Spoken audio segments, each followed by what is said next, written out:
बिस्मिल्लाहिर्रहमानिर्रहीम अस्सलाम वालेकुम स्टूडेंट्स। आज की इस वीडियो में हम डिस्कस करने जा रहे हैं 10th क्लास मैथमेटिक्स एक्सरसाइज 1.3।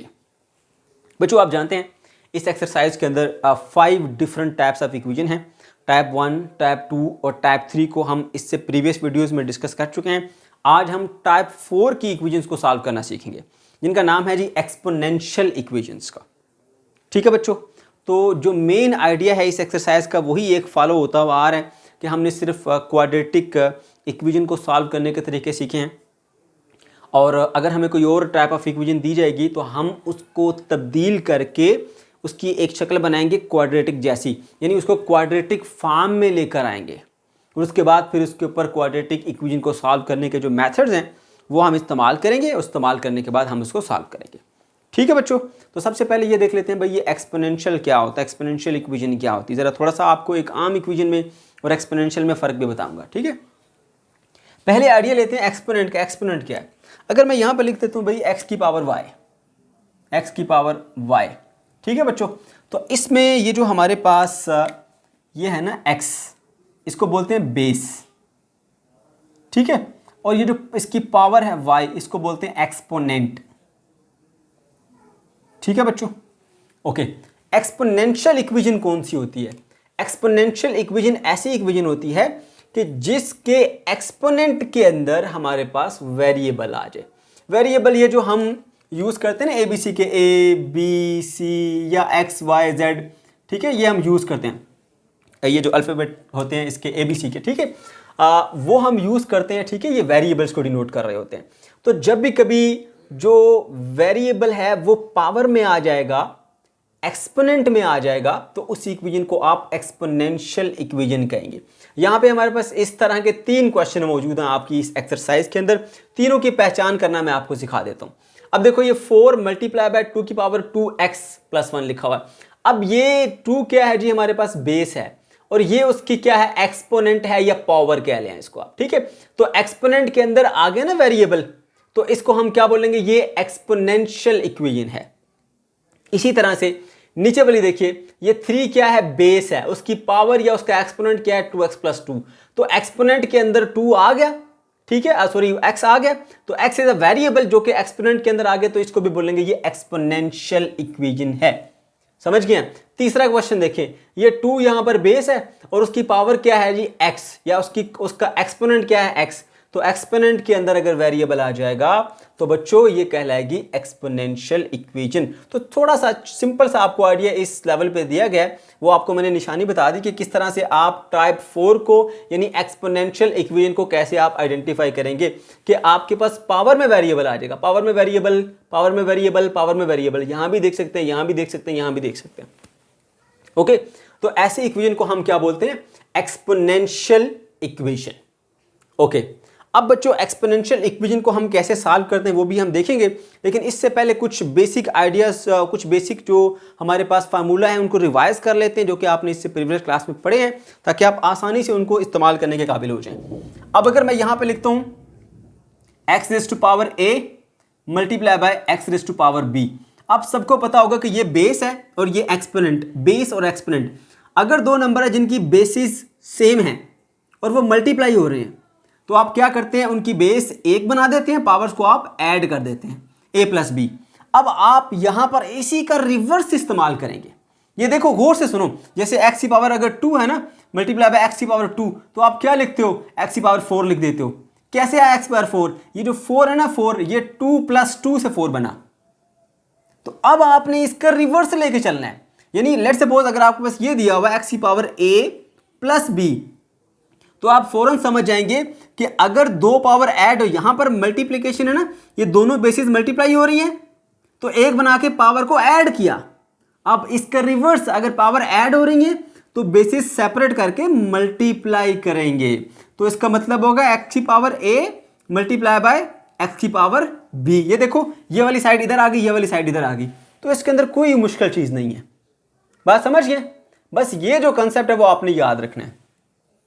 इसके अलावा आपको यह पता होना चाहिए कि अगर आपके पास ये लिखा हुआ है 1 divided bye let's suppose x⁴ a लिखा हुआ है, अगर आप इसको नीचे से ऊपर लेके जाना चाहते हैं तो आप लेके आ सकते हैं, लेकिन पावर का साइन चेंज हो जाएगा, x की पावर माइनस ए हो जाएगी। ठीक है बच्चों, अब इसका रिवर्स भी आप जानते हैं कि अगर इसको वापस पावर प्लस करना चाहते हैं तो नीचे ले जाएंगे, पावर क्या हो जाएगी, प्लस हो जाएगी। तो ये बेसिक सा रूल है जिसको हमने यहां पर इस्तेमाल करना है। चलिए स्टार्ट करते हैं अब हम क्वेश्चन नंबर 12 से। अब बच्चों जो क्वेश्चन नंबर 12 हमारे पास दिया गया है, क्वेश्चन नंबर 12, वो क्वेश्चन है जी 4, इसको पॉइंट नहीं समझना बच्चों, ये 4 मल्टीप्लीकेशन है। ठीक है, 4 multiply by 2 raise to power 2x plus 1, फिर आगे माइनस है 9, ये भी पॉइंट नहीं है, मल्टीप्लीकेशन है, multiply by 2 raise to power x, आगे प्लस 1 इज इक्वल टू क्या आ गया, 0 आ गया।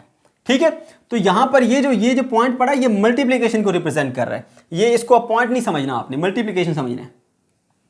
ओके जी, तो बच्चों अब यहां पर इसको आपने सॉल्व करना है। सॉल्व करते हुए अगर हम देखें तो ये एक बेसिक प्रिंसिपल आपने जो यहां पर सीखा वो आप यहां पे अप्लाई करेंगे। देखिए यहां पर मैंने बताया था आपको कि अगर बेसिस सेम है, मल्टीप्लाई हो रही है तो पावर ऐड होती है। इसका रिवर्स क्या होगा, अगर पावर ऐड हो रही है, ठीक है, तो बेसिस अलग अलग करके मल्टीप्लाई कर देंगे।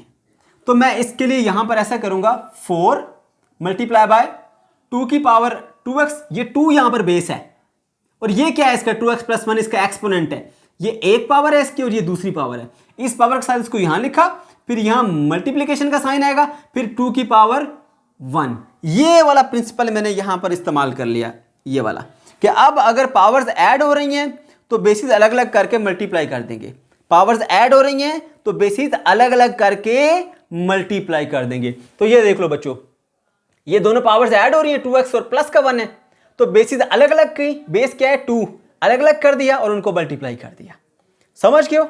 इसी तरह से अब यहां पर ये मैं वैसे का वैसा लिखूंगा, 9 multiply by 2 raise to power x और प्लस का 1 इज इक्वल टू 0। ओके, अब यहां पर 2 की पावर 1 का मतलब क्या है, 2, तो मैं यहां पर 1 लिखूं ना लिखूं एक ही बात है। 2 मल्टीप्लाई बाय 4 क्या बन जाएगा मेरे पास, 8 मल्टीप्लाई बाय 2 की पावर 2x और माइनस का ये 9 मल्टीप्लाई बाय 2 की पावर x और प्लस का ये 1 इज इक्वल टू क्या बन गया, 0। बात समझ गए हो?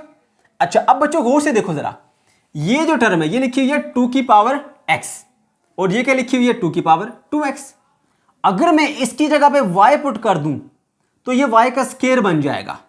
ठीक है, और हमारे पास ये क्वाड्रेटिक इक्वेशन में तब्दील हो जाएगी। कैसे, मैं आपको पहले करके बताता हूं फिर आपको मजीद समझाता भी हूं। Let y is equal to 2 raise to power x, अगर y बराबर है ना 2 की पावर x के, अगर मैं दोनों तरफ स्क्वायर ले लूं, y का स्क्वायर कर दूं, फिर इधर भी स्क्वायर लेना पड़ेगा। 2 की पावर x पहले ही है, उसका फिर मैं क्या कर दूंगा, स्क्वायर ले लूंगा, तो ये बन जाएगा 2 की पावर 2x बन जाएगा। समझ गए? इसका मतलब है कि अगर मैं इसको y सपोज करता हूं तो ये y का स्क्वायर बन जाएगा। ऐसा करने से हमारे पास ये क्वाड्रेटिक फॉर्म के अंदर आ जाएगी। देखो यहां पर ये हमारे पास आ जाएगी क्वाड्रेटिक फॉर्म, ये 8 उसी तरह से आएगा। 2 की पावर 2x किसके इक्वल बन जाता है, y के स्क्वायर के इक्वल, ये y का स्क्वायर बन गया, माइनस ये 9 इसी तरह से आएगा और इसको हमने y सपोज किया था, प्लस का 1 इज इक्वल टू 0। तो देखो बच्चों ये बन गई हमारे पास जो स्टैंडर्ड फॉर्म होती है क्वाड्रेटिक इक्वेशन की। तो क्या किया हमने, छोटा सा रूल जो क्लास 9th में सीख के आए थे 2.4 एक्सरसाइज के अंदर, वही आपने यहां पर लगा दिया कि इन दोनों की बेसिस जो है वो पावर जो है वो क्या हो रही है, ऐड हो रही हैं, तो इनको अलग अलग बेसिस के साथ मल्टीप्लाई कर दिया। ठीक है, समझ के बात को? इसी तरह से अब देखा यहां पर ये 2 की पावर 1 ने इसको मल्टीप्लाई करके थोड़ा सा सिंप्लीफाई किया, ये नजर आया 2 की पावर x है और ये नजर आया 2 की पावर 2x है, यानी ये इसका स्क्वायर है। ये टर्म और ये टर्म अगर हम देखें तो ये वाला इसका स्क्वायर है, तो अगर मैं इसको y पुट कर दूंगा तो ये y का स्क्वायर बन जाएगा। y का स्क्वायर बन जाएगा तो हमारे पास ये जो रिक्वायर्ड इक्वेशन है उसकी फॉर्म में आ जाएगा। अब इसको सॉल्व करना है, सॉल्व करने का तरीका हम जानते हैं, फैक्टराइजेशन करेंगे। यहाँ पर जो नंबर है वो कौन सा जी, हमारे पास ये इधर जो स्क्वायर है y का स्क्वायर, उसके साथ कोफिशिएंट क्या है 8, तो मैं रफ वर्क में 8 यहाँ लिख लूंगा। और जो कांस्टेंट है वो क्या है 1, मल्टीप्लाई बाय 1 करूंगा तो क्या मिलेगा मुझे, प्लस का 8 मिलेगा, है ना? बात समझ गए? अब 8 के मैंने फैक्टर्स बनाने की जिनको मल्टीप्लाई किया जाए तो 8 मिले और ऐड करूं तो मुझे माइनस का 9 मिले। तो सिंपल सी बात है बच्चों, माइनस का 8 रखो और माइनस का 1 रखो तो मिलेगा माइनस का 9, और इनको मल्टीप्लाई करोगे तो प्लस का 1 प्लस का 8 मिलेगा। ये देखो -8 मल्टीप्लाई बाय -1 तो क्या मिलेगा प्लस का 8 है ना। तो -8 और -1 से हम इसकी मिड टर्म ब्रेक करेंगे। तो जल्दी से मिड टर्म ब्रेक करते हैं इसकी हम। 8y का स्क्वायर और माइनस का आ जाएगा जी हमारे पास 8y और माइनस का y। -8 -1 था ना, -8y -1y लिख लें या -y लिख लें, आपकी अपनी चॉइस है। और ये प्लस का 1 उसी तरह से आएगा इज इक्वल टू 0। अब हम क्या करेंगे, पेयर बना लेंगे, पहला पेयर और ये दूसरा पेयर। इसमें से क्या कॉमन आता है, एक तो 8 कॉमन आता है, इधर y का स्क्वायर है, इधर y है, y भी कॉमन आता है। 8 कॉमन चला गया, 2y में से एक y कॉमन चला गया, पीछे बचा y माइनस क्या बचा, 8 था गया कॉमन, y था गया कॉमन, पूरा कॉमन जाए तो 1 बचता है, ये यहां पर 1 आ गया, राइट। अच्छा, उसके बाद यहां से इस पार्ट में से कुछ ऐसा कॉमन ले लो कि जैसी ब्रैकेट ये बची है वैसी ब्रैकेट यहां बच जाए। अब जरा थोड़ा सा हमने सोचा तो यहां तो प्लस का y है लेकिन यहां माइनस है, यहां तो प्लस का 1 है यहां -1 है, तो साइन उल्ट है। जब भी आपने साइन सेम करने हैं तो आपको माइनस कॉमन देना पड़ेगा। माइनस कॉमन लिया और कुछ भी कॉमन लेने की जरूरत नहीं है, सब कुछ सेम टू सेम है। अगर कुछ भी और कॉमन लेंगे तो ये चेंज हो जाएगा। तो हम ऐसा करते हैं 1 कॉमन ले लेते हैं, क्योंकि 1 जिसमें से भी कॉमन लो उसमें कोई चेंजिंग नहीं आती। ठीक है, 1 कॉमन ले लेंगे तो यहाँ पर ये प्लस का y बन जाएगा और यहाँ पर ये माइनस का 1 बन जाएगा, क्योंकि माइनस कॉमन क्या है ना, माइनस कॉमन जाने की वजह से इनके साइन चेंज होने के, ये नेगेटिव था ये पॉजिटिव बन गया, ये पॉजिटिव है ये नेगेटिव बन गया, और हमारी ये और ये दोनों जो ब्रैकेट्स हैं वो सेम टू सेम आ गई हैं, राइट। अब देखो, एक ये पार्ट है दूसरा ये पार्ट है, इन दोनों पार्ट्स में ये ब्रैकेट सेम टू सेम है, इस पूरी ब्रैकेट को ही कॉमन ले लेते हैं। y-1 ये हमने ले लिया जी कॉमन, ठीक है, ये कॉमन ले लिया। कॉमन लेने के बाद क्या बचेगा, ये कॉमन चला गया, पीछे बचा 8y, ये कॉमन चला गया, पीछे क्या बचा माइनस का 1 इज इक्वल टू 0। ओके बच्चों, अब ये चीज आपने सीख ली। अब देखो क्या करना है, दोनों को अलग अलग 0 के इक्वल कर दो। y-1 इज इक्वल टू 0 और 8y-1 इज इक्वल टू 0। तो यहां पर मिलेगा आपको y इज इक्वल टू 1, यहां पर क्या मिलेगा 8y इज इक्वल टू 1 आ गया, राइट।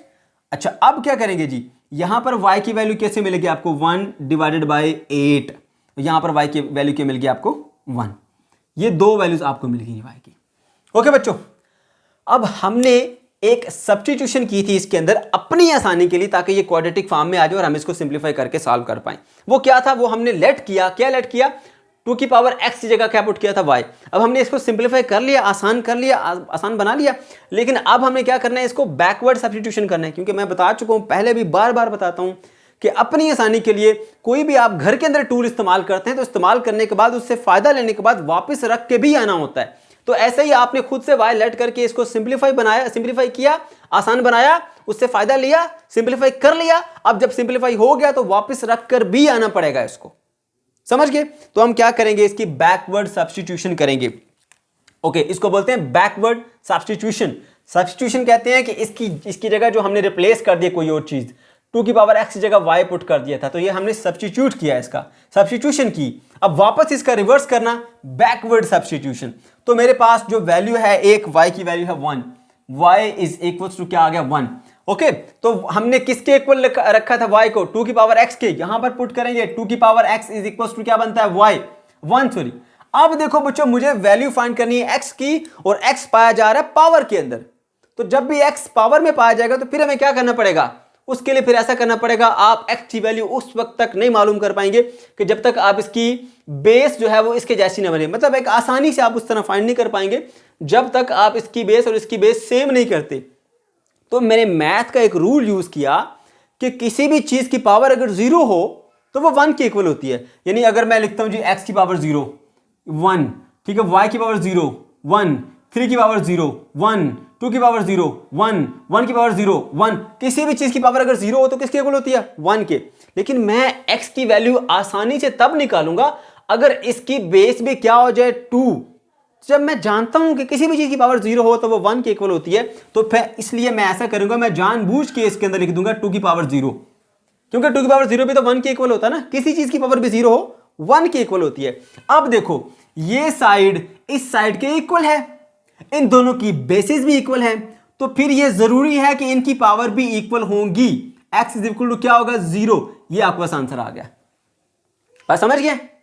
अच्छा देखिए, लिखा हुआ है 2 की power x is equal to 2 की पावर 0, ये दोनों इक्वल हैं, ये इक्वल तभी होंगी अगर इनकी बेसिस सेम है, तो फिर पावर भी सेम होगी, तभी तो ये इक्वल होगी, अदरवाइज ये इक्वल नहीं हो सकती। मैं एग्जांपल के तौर पे ना आपको समझाने के लिए एक छोटा सा एक पॉइंट लिखता हूँ, ये आपके क्वेश्चन में शामिल नहीं है, वैसे समझाने के लिए। मतलब फर्ज करो ये 2, इधर 2 लिखा, अगर इसकी पावर 3 हो, इसकी पावर 2 हो, तो क्या आंसर सेम आएगा? इसका आंसर आएगा 8, इसका आंसर क्या आएगा 4। क्या ये इक्वल है? नहीं ना इक्वल। ये इक्वल तभी होंगे अगर इन दोनों की पावर्स भी क्या हो जाए, सेम हो जाए। अगर ये साइड और ये साइड इक्वल है, इनकी बेसिस भी इक्वल है, तो ये तभी इक्वल होंगे अगर इनकी पावर भी इक्वल होंगी। पावर इक्वल है तो 4 4 आएगा। बात समझ गए? इसीलिए हम क्या करते हैं कि ये नंबर इस नंबर के इक्वल है, इनकी बेसिस भी इक्वल है, तो ये तभी इक्वल होंगे अगर इनकी पावर्स भी इक्वल होंगी। इसलिए कहा कि x इज इक्वल टू क्या है जी 0, अदरवाइज इक्वल। ये देखो अगर पावर सेम ना होती तो कभी भी आंसर बराबर नहीं आएगा। पावर सेम है तभी तो ये दोनों एक दूसरे के इक्वल है। तो बच्चों इस तरह से आपके पास x की वैल्यू आ गई। ओके, उसके बाद फिर आपने फाइंड करनी है जी ये वाली वैल्यू। यहां पर अगेन आपने क्या करना है, y इज इक्वल टू रखा आपने, y is equal to 1 divided by 8 रखा है ना। तो y को बैकवर्ड सब्स्टिट्यूशन करेंगे तो बनेगा जी 2 raise to power x is equal to 1/8 है ना। अब मैंने क्या बताया था कि हमारे लिए आसानी है कि अगर इधर भी जो चीज लिखी है वो 2 की पावर में लिखी हो, इधर भी 2 की पावर में है, तो हम आसानी से x की वैल्यू निकाल पाएंगे, तो कोई मसला नहीं। ये जो हमारे पास 8 होता है वो किसके इक्वल होता है, 2 इंटू 2 इंटू 2, मतलब 8 बराबर होता है 2 की पावर 3 के। तो मैं लिख देता हूं 2 की power x is equal to 1 divided by 2 की पावर 3। तो अभी अभी प्रिंसिपल आपको सिखाया था कि अगर आप चाहें पावर नीचे से ऊपर लेके आना चाहते हैं, ले आ सकते हैं, ये नंबर पूरा ले आ सकते हैं। पावर क्या हो जाएगी, उसका साइन चेंज हो जाएगा। मैं इसको ऊपर ले जाता हूं, 2 की power x is equal to 2 की पावर -3 हो जाएगा। ओके, ऐसा ही हो गया ना। तो अब देखो बेसिस इक्वल है, ये लिखा हुआ है, ये साइड और ये साइड दोनों क्या है, इक्वल हैं। इनकी बेसिस भी क्या है, इक्वल है। तो ये तभी पॉसिबल है अगर इनकी पावर्स भी इक्वल होंगी। तो पता चला x इज इक्वल टू क्या है, -3। फिर से बता दूं बच्चों, ये लिखा हुआ है 2 की power x is equal to 2 की पावर -3।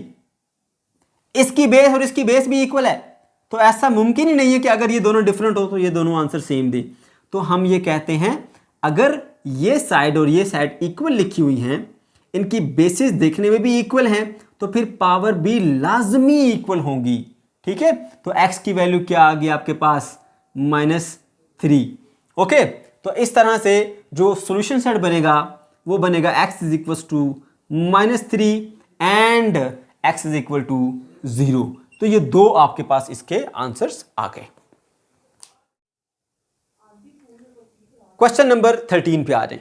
अब बच्चों क्वेश्चन नंबर 13 में अगर हम देखें, जैसे ही आप क्वेश्चन को देखेंगे तो आपको नजर आ जाएगा 3 यहां पर बेस है, 2x + 2 इसकी पावर है या इसका एक्सपोनेंट है। और जब भी एक्सपोनेंट के अंदर आपको वेरिएबल नजर आएगा तो आपने समझ लेना कि ये हमारे पास एक्सपोनेंशियल इक्वेशन है। यहां से भी आप देख सकते हैं 3 यहां पर बेस है और उसका एक्सपोनेंट क्या है, x, जो कि एक वेरिएबल है। तो जब भी एक्सपोनेंट में या पावर में वेरिएबल आ जाता है तो ये हमारे पास एक्सपोनेंशियल इक्वेशन होती है। इसको हम बिल्कुल उसी तरह से सॉल्व करेंगे जिस तरह हमने इससे प्रीवियस क्वेश्चन को सॉल्व किया। चलिए देखते हैं। तो बच्चों पहले अब थोड़ा सा इसको सिंप्लीफाई करेंगे। इसकी जो पावर है ना 3 की पावर 2x + 2 है, हम इसको अलग अलग बेसिस के साथ लिखेंगे और वही जो 9th क्लास में आपने सीखा था चैप्टर 2 में रूल, वही रूल दोबारा हम यहाँ पर इस्तेमाल करेंगे। ये देखो हमने क्या सीखा था कि अगर बेसिस सेम हो, जैसे इसकी बेस x है, इसकी बेस x है, दोनों मल्टीप्लाई हो रही हैं, तो बेस 1 बना के पावर्स को ऐड करते हैं। इसका रिवर्स हमने यहाँ पर चलाना है। बेस 1 है, पावर्स ऐड हो रही हैं, तो बेसिस अलग अलग करके मल्टीप्लाई कर देंगे। फिर सुनो, अगर पावर्स ऐड हो रही हैं तो बेसिस अलग अलग करके मल्टीप्लाई हो जाएंगी।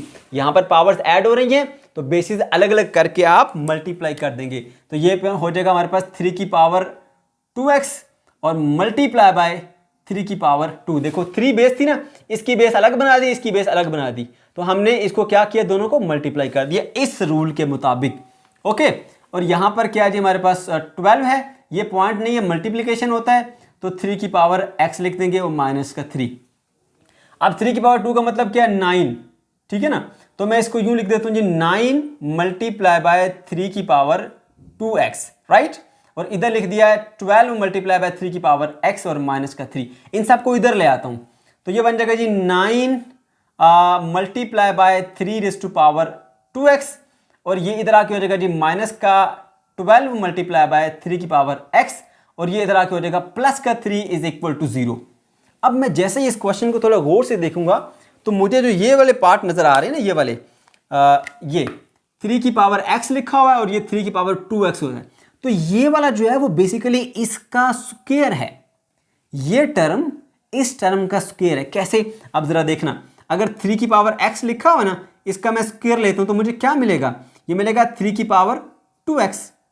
इस टर्म का स्क्वायर क्या है, ये है, तो ये वाली टर्म इस वाली टर्म का स्क्वायर है। तो अगर मैं इसको y लेट कर लूं तो ये y का स्क्वायर बन जाएगा, तो मेरे पास क्वाड्रेटिक फॉर्म आ जाएगी। इसीलिए मैं क्या करूंगा, यहां पर लेट करूंगा, let y is equal to 3 raise to power x। ऐसा मैं क्यों कर रहा हूं, ऐसा मैं इसलिए कर रहा हूं ताकि ये स्टैंडर्ड फॉर्म जो होती है क्वाड्रेटिक इक्वेशन की उसके अंदर आ जाए, और मैं क्वाड्रेटिक इक्वेशन को सॉल्व करने के मेथड जो मैंने सीखे थे उसको अप्लाई करके इसको सॉल्व कर लूं। ठीक है, तो यहां पर अगर y को मैं लेट करता हूं 3 की पावर x के, तो फिर y का स्क्वायर किसके इक्वल होगा, 3 की पावर 2x के। दोनों तरफ आप जो है वो स्क्वायर ले लेंगे, देखो इस तरह से, ये इनसाइड पावर आउटसाइड पावर से मल्टीप्लाई हो जाती है तो 2x बन जाता है। तो इसका मतलब है कि अगर इसको y पुट करूंगा तो ये ऑटोमेटिकली y का स्क्वायर बन जाएगा।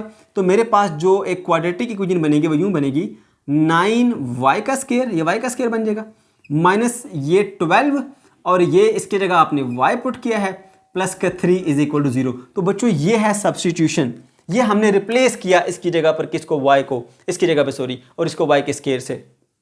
तो अब हमारे पास क्वाड्रेटिक फॉर्म आ गई। अब हम इसको सॉल्व करना जानते हैं। ठीक है, इस तरह सॉल्व करना हमारे लिए मुश्किल था, मगर आप देखो कितना सिंपल हो गया काम। तो हमने अपनी आसानी के लिए इसके अंदर ये सब्स्टिट्यूशन की, ये रिप्लेसमेंट की, और उसके बाद हमें ये चीज़ मिल गई। अब हम इसको इजीली फैक्टराइज कर सकते हैं।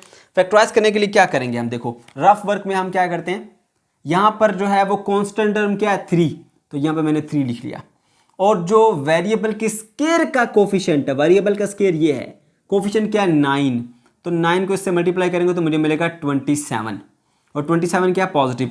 अब मुझे क्या करना है, 27 के वो फैक्टर्स लेने हैं कि जिनको ऐड करने से मुझे 12 मिले। बात समझ गए?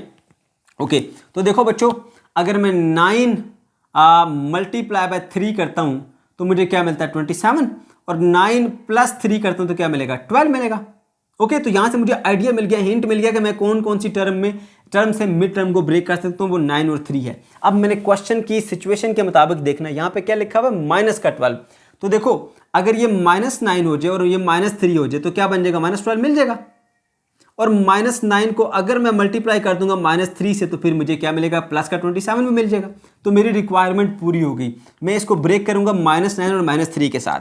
ओके, तो यहां पर बच्चों आपने ये करना है, ये लिखा 9y का स्क्वायर एज इट इज, ठीक है, -9y ये वाला, और -3y प्लस का 3 ये उसी तरह से इज इक्वल टू 0। अब देखो -9 और -3 क्या है, -12 ही मिल जाएगा हमें।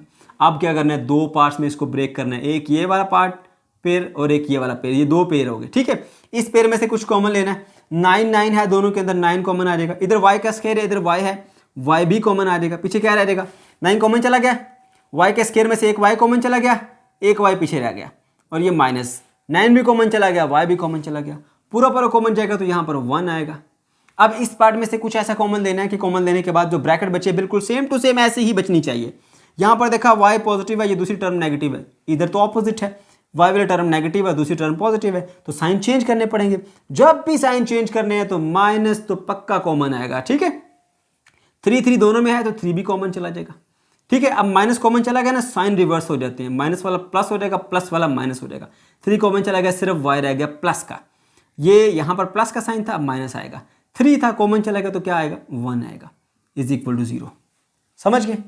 अब देखो इस पार्ट में और इस पार्ट में y-1 की पूरी ब्रैकेट क्या है, कॉमन है, तो हम पूरी ब्रैकेट को ही कॉमन ले लेते हैं। ये ब्रैकेट कॉमन चलेगी, पीछे बचा 9y, इसमें से ये पहले माइनस आएगा, इसमें से ये ब्रैकेट कॉमन चलेगी, पीछे बचा हमारे पास 3 इज इक्वल टू 0। अब अलग अलग इसको 0 के इक्वल रखते हैं, y-1 इज इक्वल टू 0 कर देते हैं, और 9y-3 इज इक्वल टू भी 0 कर देते हैं। तो y की वैल्यू क्या मिलेगी, यहाँ से आपको बच्चों 1 मिलेगी, और यहाँ से क्या मिलेगी 9y is equal two plus का 3 हो जाएगा, 9 उधर जाके डिवाइड हो जाएगा, 3 डिवाइडेड बाय 9 क्या मिलेगा 1 डिवाइडेड बाय 3। तो y की वैल्यू मिल गई आपको 1/3 और y की वैल्यू मिल गई आपको 1। अब हमने इसको सिंप्लीफाई कर लिया अपनी आसानी के लिए। ठीक है, तो जो भी काम हम अपनी आसानी के लिए करते हैं उसको फिर वापस रख के भी आना होता है। जो टूल घर में यूज़ करते हैं उसको वापस रख के आना है, भूलना नहीं है। बात आपको पक्की याद हो जानी चाहिए जितनी बार मैंने रिपीट की है। ओके, तो ये y की वैल्यू क्या है हमारे पास? y की वैल्यू है जी 1। ओके, तो अब बैकवर्ड सब्स्टिट्यूशन, y को इस्तेमाल कर लिया, सिंपल बना लिया, सॉल्व कर लिया, वापस भी रख के आना है। बैकवर्ड सब्स्टिट्यूशन, y किसके इक्वल लेट किया था? y को हमने 3x के इक्वल लेट किया था। तो 3x इज इक्वल टू क्या आएगा? 1। तो x की वैल्यू, x क्योंकि पावर में आ गया, तो इस सिचुएशन में आप x की वैल्यू तभी आसानी से फाइंड कर सकते हैं कि अगर इधर वाला नंबर भी जो है वो 3 की पावर में हो। तो मैंने अभी अभी प्रीवियस क्वेश्चन में क्या समझाया था कि किसी चीज़ की पावर भी 0 हो ना तो वो इक्वल टू 1 होती है। x की पावर 0 1 है, y की पावर 0 1 है, 1 की पावर 0 1 है, 2 की पावर 0 1 है, 3 की पावर 0 भी 1 है। तो मेरे लिए क्वेश्चन को आसान हो जाएगा उसको सॉल्व करना अगर इधर भी 3 की जो है वो पावर में कुछ आ जाए। तो 1 को मैं 3 की पावर 0 लिख सकता हूं ना, ठीक है। अब ये स्टेटमेंट क्या बता रही है कि this side is equal to this side, ये साइड इस साइड के इक्वल है और इनकी बेसिस भी इक्वल है। और ऐसा तभी मुमकिन है अगर इनकी पावर भी इक्वल होंगी, अदरवाइज पॉसिबल नहीं है।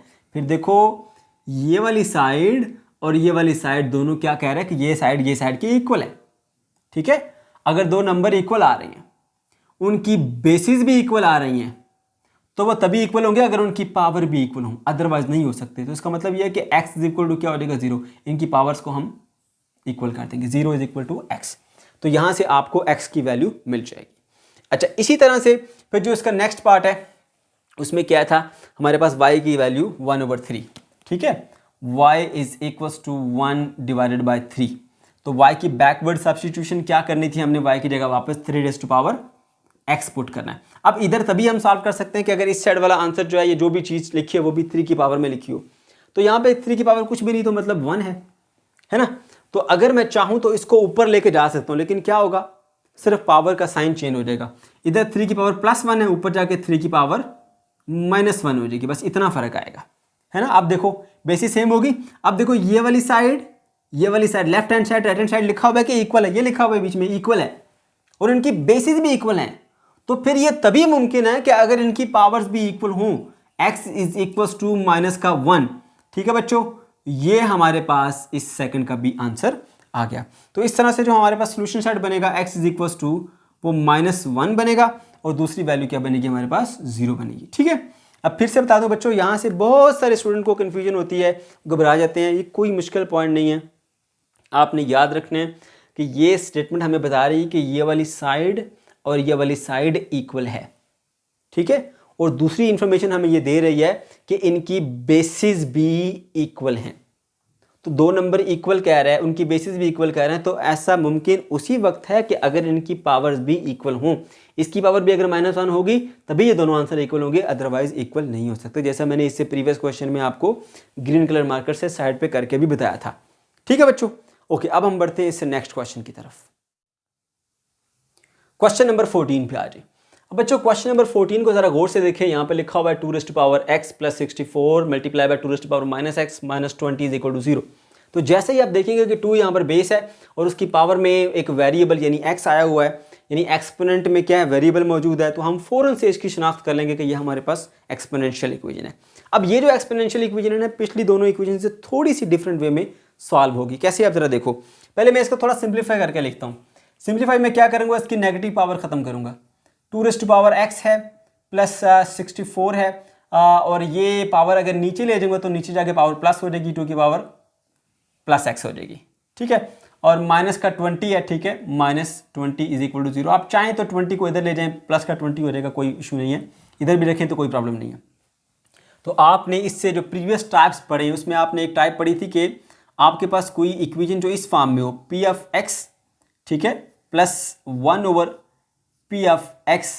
Is equal to c। यहाँ पर कोई नंबर हो सकता है, मैं इधर लिख देता हूँ जी a, और यहाँ पर भी कोई नंबर हो सकता है, उसमें लिख देता हूँ जी b। जो इस टाइप की इक्वेशन होती है उसको आप कैसे सॉल्व करते हैं? तो ये कुछ उसी तरह की टर्म मिल रही है आपको, ठीक है। इसमें क्या है कि एक टर्म जो होती है यहाँ पर होती है और उसके बाद प्लस माइनस होता है और उसका रेसिप्रोकल यानी उसका उल्ट सामने पाया जाता है। तो ये देखो, एक टर्म ये 2 की पावर x है, ठीक है, फिर प्लस आया हुआ और उसका उल्ट, उसका रेसिप्रोकल 1/2 की पावर x सामने पड़ा हुआ है, ठीक है। तो ये इस तरह की टाइप है, साथ में कोई नंबर भी हो सकता है, ठीक है ना। ए की वैल्यू 1 2 3 4 5 6 कुछ भी हो सकती है, बी की वैल्यू भी कुछ हो सकती है। यहाँ पर बी की जगह पर क्या पड़ा हुआ है, 64 पड़ा हुआ है, ठीक है। और ये जो सी है ना, उधर जाके अगर मैं 20 को उधर ले जाऊंगा तो 20 बन जाएगा। तो ये इसी टाइप की इक्वेशन बन जाती है। तो इस टाइप की इक्वेशन में हम क्या करते थे, हम लेट करते थे, अगर आपको याद हो कि ये जो फंक्शन है इसको हम लेट करते थे, let p of x is equal to y, ठीक है। तो यही जो एक रिलेशन है वो हम यहां पर भी इस्तेमाल करेंगे। यहां पर हमने देखा ये एक टर्म है, फिर प्लस उसी टर्म का सामने रेसिप्रोकल है, ठीक है। और ये नंबर उधर ले जाओ तो इक्वल टू सम नंबर या सम कांस्टेंट लिखा हुआ है हमारे पास, राइट। तो हम क्या करेंगे, वो टर्म के जिसका रेसिप्रोकल अगली वाली टर्म में है उसको हम लेट करते थे y के इक्वल। तो यहां पर इसीलिए हम इसको y लेट करेंगे, let y is equal to 2 raise to power x, ठीक है। इसको आप क्या करेंगे, y is equal to 2 raise to power x। तो फिर जो इसका ये वाली टर्म है ये ऑटोमेटिकली 1/y बन जाएगी। अगर मैं इसके नीचे कुछ नहीं तो 1 लिख देता हूँ, इसके नीचे कुछ नहीं तो 1 लिख देता हूँ, इनका लेता हूँ रेसिप्रोकल दोनों साइड पे, तो क्या बन जाएगा 1/y is equal to 1 divided by 2 raise to power x। तो देखो अगर मैं इसको y सपोज करता हूँ, ये फिर मेरे पास 1/y बन जाएगा। तो मैं इनको इस इक्वेशन के अंदर पुट कर देता हूँ, तो मेरे पास इक्वेशन कुछ इस तरह से हो जाएगी, y प्लस 64 इंटू 1/y या सिंपली 64 डिवाइडेड बाय y लिख दें, आपकी अपनी चॉइस है, ठीक है। और माइनस का 20 को मैं अभी इधर ले जाता हूँ, इधर आके प्लस का 20 हो जाएगा, राइट। जिसके नीचे कुछ नहीं उसके नीचे 1 लगा दें। अब ये फ्रैक्शंस हैं और प्लस हो रही हैं तो ऑटोमेटिकली आपको पता चल जाएगा यहाँ पर एलसीएम ही देना और कोई चारा नहीं है। तो ये बन जाएगा एलसीएम y का स्क्वायर प्लस 64 डिवाइडेड बाय ये आ जाएगा y इज इक्वल टू 20। अगर नहीं आता तो ये इसको इससे मल्टीप्लाई कर लो, इसको इससे, इन दोनों का आपस में, ठीक है। अब y उधर जाके मल्टीप्लाई हो जाएगा, y का square plus 64 is equal to 20y। इसको इधर ले आए, ये बन जाएगा y का स्क्वायर माइनस 20y प्लस का 64 इज इक्वल टू 0 बन जाएगा। देखो आगे हमारे पास जो इसकी एक क्वाड्रेटिक इक्वेशन की फॉर्म बन गई। अब हम इसकी क्वाड्रेटिक इक्वेशन की जो फॉर्म है ना, इसको किसी भी मेथड से सॉल्व करके सिंप्लीफाई कर सकते हैं। ओके, फिर से सुन लो बच्चों, घबराना नहीं है, बहुत सिंपल आसान है। ये टाइप आपने पहले सॉल्व की है। हमने देखा था कि कोई एक टर्म होगी, फिर प्लस या माइनस कोई टर्म हो जाएगी आगे, और वो उसका रेसिप्रोकल होगी, ठीक है। पहली टर्म एक होगी यहाँ पर, फिर प्लस या माइनस, और सामने उसी टर्म का उल्ट उसका रेसिप्रोकल यहाँ सामने पाया जाएगा। साथ में कुछ भी नंबर मल्टीप्लाई हो सकता है। तो ये आपको याद होगा, ये हमने डिस्कस की थी, a into P of x plus b into 1/p of x is equal to c, ये टाइप इक्वेशन, ठीक है। तो हम इसको फिर क्या करते थे, लेट करते थे y के इक्वल। सेम टू सेम वही मेथड हमने यहाँ पर इस्तेमाल किया। अच्छा, अब इसको फैक्टराइज करते हैं हम, क्योंकि फैक्टराइज करना ज़रा आसान होता है हमारे लिए। ओके जी, तो फैक्टराइज करने के लिए हम क्या करेंगे, हम ये देखते हैं कि भाई कॉन्स्टेंट टर्म क्या है। कॉन्स्टेंट टर्म है हमारे पास 64, और जो वेरिएबल के स्क्वायर है उसके साथ कोफिशिएंट क्या है, कुछ भी नहीं तो मतलब 1 है, ठीक है। तो 64 को 1 से मल्टीप्लाई करेंगे तो प्लस का 64 आपको मिलेगा, राइट। अब 64 के ऐसे हमारे पास दो पेयर बनाओ कि जिनको मल्टीप्लाई करने से 64 मिले और ऐड करने से आपको 20 मिले, है ना। तो बच्चों हमारे पास जो 16 मल्टीप्लाई बाय 4 होता है वो क्या होता है, 64 होता है, अगर आपको 16 का टेबल आता है तो। ओके, तो इनको आप ऐड करेंगे तो 20 मिलेगा और मल्टीप्लाई करेंगे तो 64 मिलेगा, राइट। अच्छा, ये भी मैंने आपको पहले भी बताया था कि अगर ये जो आपने इसको और इसको मल्टीप्लाई करने से नंबर बनाया वो पॉजिटिव है, तो इनके वो फैक्टर्स होंगे जिनको ऐड करने से मिड टर्म मिले। तो 16 और 4 को ऐड करने से 20 मिल जाता है, ये बन गया। अब क्वेश्चन की जो डिमांड है उसके मुताबिक यहाँ पर क्या लिखा हुआ, -20। तो अगर ये माइनस का 16 हो और ये माइनस का 4 हो तो हमें माइनस का 20 मिल जाता है, ठीक है। और इनको मल्टीप्लाई करो, माइनस के 16 को अगर हम माइनस के 4 से मल्टीप्लाई करोगे तो प्लस का 64 मिलना चाहिए, और वो मिल जाए, माइनस माइनस प्लस हो जाता है ना। तो -16 और -4 ये हमारे पास आ गए जी, इसके दो पेयर्स जिसमें हमने इसको ब्रेक करना है। y का स्क्वायर माइनस आ जाएगा हमारे पास 16y, और माइनस का 4y, और प्लस का 64 इज इक्वल टू 0। दो हमारे पास इसके बन जाएंगे पार्ट, पहला पार्ट ये वाला, दूसरा पार्ट ये वाला। इसमें से भी कुछ कॉमन लेंगे, उसमें से भी कुछ कॉमन लेंगे। तो यहाँ से क्या कॉमन आ सकता है बच्चों, y कॉमन आ सकता है और कुछ नहीं आएगा। तो y एक कॉमन चला गया, एक बच गया, -16 रह जाएगा क्योंकि y तो कॉमन चला गया। अब इस पार्ट में से कुछ ऐसा कॉमन देना है कि कॉमन देने के बाद जो ब्रैकेट बचेगी वो बिल्कुल इसके जैसी बचे, ठीक है। अब यहाँ पर देखा ये पॉजिटिव टर्म है, दूसरी नेगेटिव, इसमें तो ऑपोजिट है, यहाँ नेगेटिव और यहाँ पॉजिटिव है, तो जब भी साइन चेंज करने हैं माइनस कॉमन लेना है लाजमी, ओके। इसके अलावा y तो इसमें है, इसमें नहीं, वो नहीं कॉमन आ सकता। 4 और 64 कौन सा बड़े से बड़ा टेबल जो दोनों पे जा सकता है? 4 का, 4 1 दा 4, 4 16 दा 64 होता है, ठीक है। अच्छा, तो हम क्या कर लेंगे जी, यहाँ से 4 भी कॉमन ले लेंगे। माइनस कॉमन जाने की वजह से अब यहाँ पर पॉजिटिव y आएगा, और माइनस कॉमन जाने की वजह से ये साइन भी चेंज होकर यहाँ पर नेगेटिव आएगा। तो यहाँ पर क्या आएगा, 4 16 दा 64 होता है, 16 आ गया इज इक्वल टू 0। ये दोनों इस पार्ट में ये ब्रैकेट सेम है, ये पूरी ब्रैकेट कॉमन ले लेंगे, y माइनस 16 कॉमन आ गया, y minus 4 is equal to आ गया 0 के। अब हम इन दोनों को अलग अलग करेंगे, y minus 16 is equal to 0 और y minus 4 is equal to 0। तो y की वैल्यू क्या मिली? 4। यहाँ पर y की वैल्यू क्या मिली? 16, ठीक है। ये दोनों वैल्यूज आ गई हमारे पास। अब हमने अपनी आसानी के लिए इस इक्वेशन के अंदर ये सब्स्टिट्यूशन की थी, y is equal to 2 raise to power x, ठीक है। इसको मैं मिटा देता हूँ, ओके। तो जब हमने इसको थोड़ा सिंप्लीफाई कर लिया, अब हमने वो बैकवर्ड सब्स्टिट्यूशन करनी है, क्योंकि जो चीज़ अपनी आसानी के लिए हम इस्तेमाल करते हैं उसको वापस रख कर भी आते हैं, ठीक है। तो यहाँ पर y इज इक्वल्स टू 4 आ गया है ना। तो y किसके इक्वल सपोज किया था? 2 raise to power x is equals to 4। मैंने बताया था कि अगर आपने पावर के अंदर मौजूद वेरिएबल की वैल्यू फाइंड करनी है तो यहाँ पर जो उसके सामने वाला जो नंबर लिखा हुआ है, कुछ लिखा हुआ है, वो भी सेम बेस में होना चाहिए। इसकी बेस कितनी है? 2। इसकी बेस भी 2 बनानी है, तो क्या करेंगे? सिंपल, बहुत आसान, 2 की power x is equal to 2 की पावर 2। अब लिखा भाई ये साइड इस साइड के इक्वल है, नजर आ रहा है इक्वल है, इनकी बेसिस भी इक्वल है, और ऐसा तभी मुमकिन है कि अगर इनकी पावर्स भी इक्वल हों। अगर पावर इक्वल ना हो फिर तो ये नंबर इक्वल हो ही नहीं सकते, ठीक है, क्योंकि ये कह रहा है कि ये साइड के इक्वल है, इनकी बेसिस भी इक्वल है, तो फिर पावर भी इक्वल होगी, अदरवाइज ये दोनों इक्वल नहीं हो सकते, ओके। इसके बाद जो सेकंड है y is equal to 16, y is equal to 16 है ना। तो y 2 raise to power x है, तो इसको भी 2 की पावर की फॉर्म में होना चाहिए ताकि इस एक्सपोनेंट के अंदर मौजूद वेरिएबल की वैल्यू फाइंड की जा सके। तो 16 किसके इक्वल होता है? 2 इंटू 2 4, 4 इंटू 2 8, 8 इंटू 2 16, यानी 2 रेज़ टू पावर 4 के इक्वल होता है। तो यहाँ पे लिखूंगा 2 रेज़ टू पावर 4, ठीक है। अब ये कह रहे हैं जी ये साइड इस साइड के इक्वल है, इनकी बेसिस भी इक्वल है, तो फिर पावर भी लाजमी इक्वल होनी चाहिए, अदरवाइज ये इक्वल नहीं हो सकते। तो इस तरह से जो आपके पास सोल्यूशन सेट आएगा बच्चों, वो सोल्यूशन सेट मिलेगा आपको x is equals to 2 and 4, ठीक है बच्चों। तो ये था हमारी आज का वीडियो। अगर आपको कोई कन्फ्यूजन है या किसी किस्म का कोई प्रॉब्लम है तो कमेंट सेक्शन के अंदर आप ज़रूर पूछ सकते हैं। अल्लाह हाफिज़।